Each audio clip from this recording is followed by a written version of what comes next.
पहिलीच बातमी अत्यंत महत्त्वाची आहे, कारण भाजपचे खासदार निशिकांत दुबे यांनी महाराष्ट्राविरोधात आता गरळ ओकलेली आहे। संपूर्ण देशाची आर्थिक राजधानी असलेली मुंबई आणि महाराष्ट्राचं योगदान काय असा प्रश्न त्यांनी केलाय। महाराष्ट्र आमच्या पैशांवर जगतोय असा आरोप त्यांनी केलाय।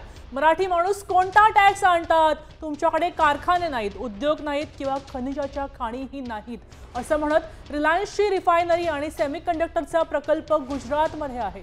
महाराष्ट्रात काय आहे असा सवाल त्यांनी केलाय।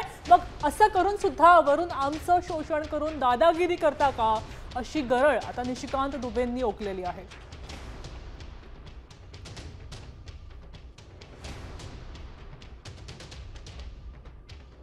टाइप करून कोणाकडनं तरी घेतलेले आणि आता isakal.com आहे देशातील नंबर 1 ची मराठी न्यूज वेबसाईट। प्रत्येक अपडेटसाठी isakal.com ला नक्की भेट द्या।